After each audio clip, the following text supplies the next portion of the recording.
We finally left the end zone. Just look at this beautiful scenery. It's marvelous, even though it's a bit different from what we had pictured. We were able to secure a few basic resources and are storing them in our bus. I'm glad we prepared ourselves well for this kind of scenario, especially since our inventories in the end zone ran low. Don't forget that if you need additional information, you can look at our survival guide at any time.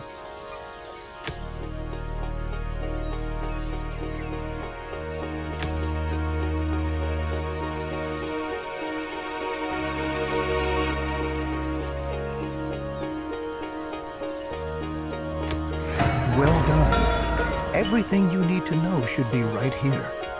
I think the time has come for us to at last build ourselves a new home here. Before we can construct buildings at all, we have to assign the profession builder to several settlers so that they can take care of construction contracts. In general, it's your responsibility to decide which tasks are important and how our settlers are supposed to be distributed to attend to them.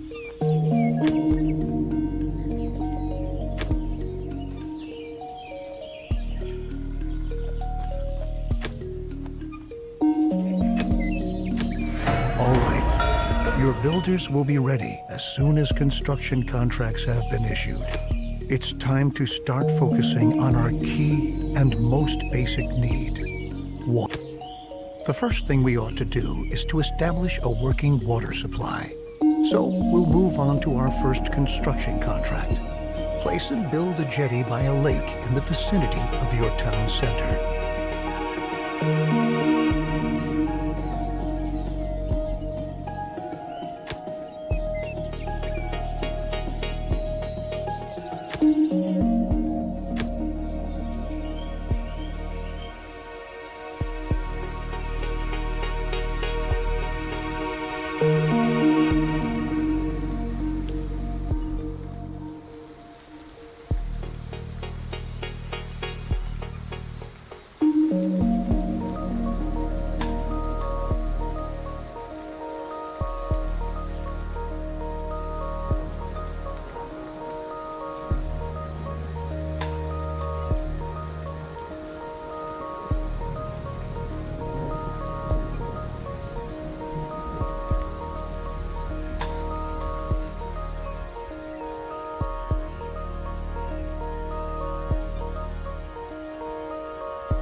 Very good.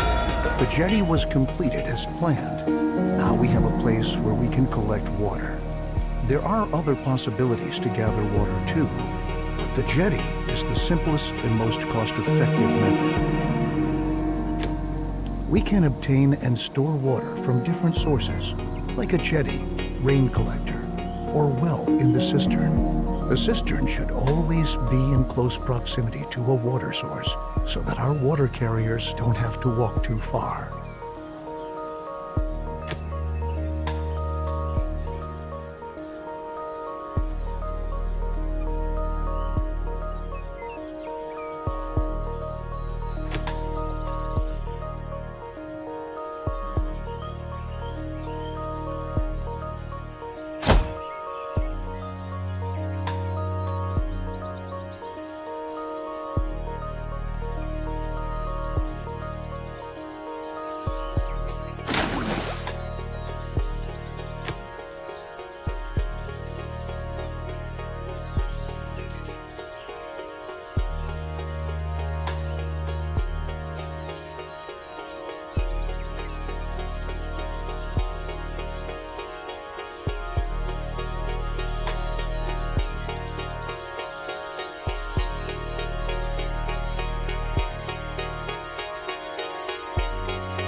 Great. We have now installed a working water supply, and water is now transported from the jetty to our cistern.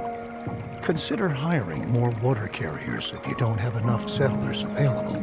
You can never have enough water in storage. Now we should focus on food production. It's important to ensure the supply right from the start. A gatherer's cabin, a hunting lodge, or a fishing hut can directly remedy the situation. I suggest starting with a fishing hut, since we're already located near a lake.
now taken care of our basic supply via food and water.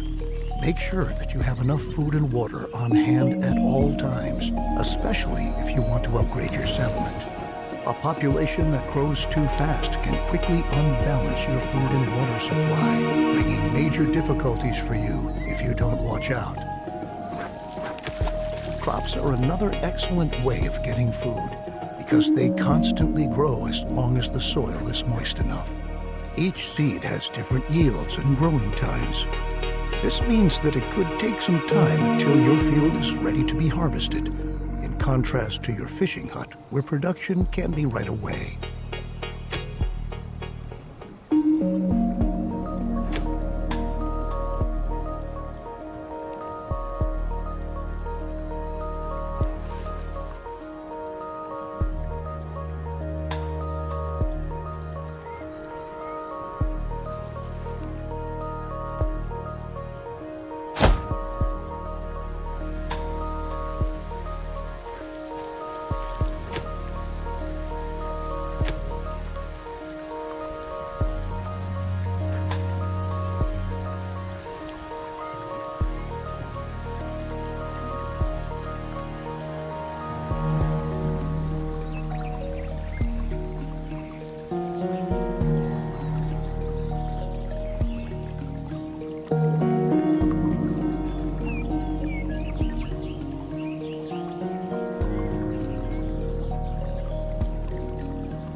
Looks good.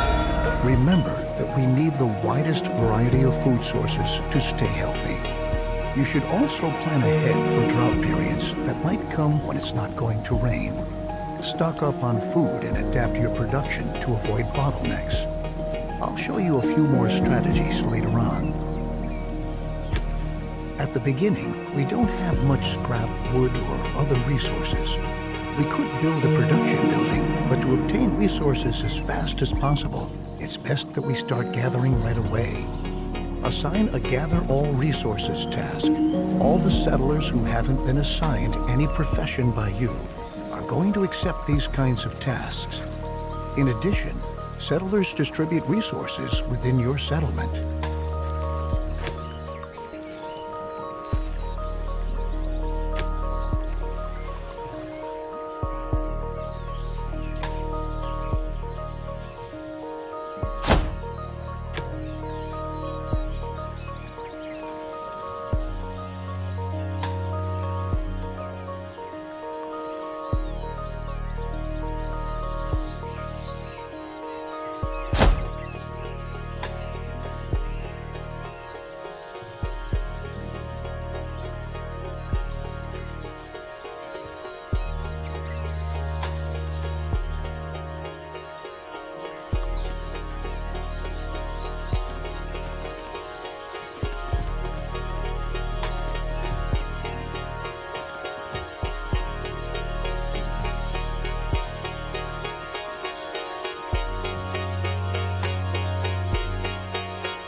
Since we now own plenty of resources, we can start to build a real production building.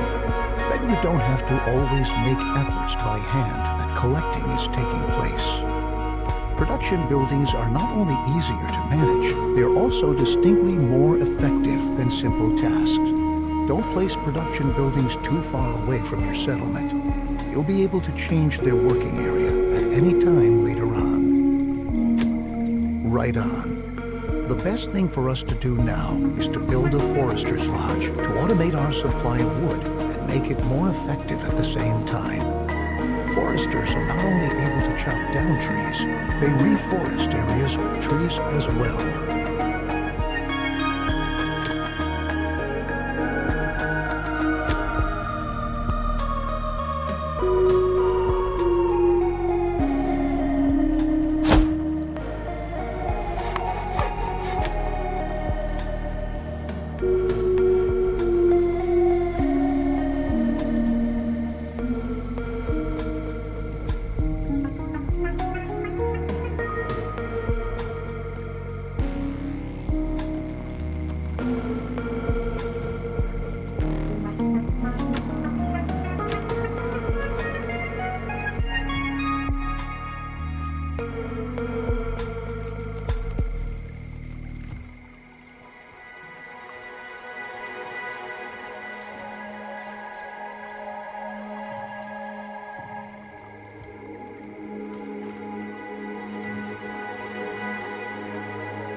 Good job. You might want to change this building's working area later on to tell your workers where they should get their wood from. Ah, and for your information, if you want, you can also tell your forester's lodge that they only ought to attend to reforesting an area in order to create a lush, green forest which generations to come can use. Very good. Now we ought to take care of collecting scrap. Scrap is one of the most valuable resources because the quantities present are limited, and we can recover other resources from scrap. Unlike the task we just had, the scrap yard allows larger quantities of existing scrap to be dismantled than with ruins or wrecks.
Great. You can change the working area for the scrapyard, too. We can recycle scrap into 4 additional resources: cloth, metal, plastic, and electronics. We'll do that shortly, but for now, we ought to take care of your settlers' needs first. Our people want a place to sleep and live. Cabins fulfill their need for safety and privacy, and increase the confidence of their inhabitants. In other words, building cabins increases their willingness to start families and reproduce, if you know what I mean.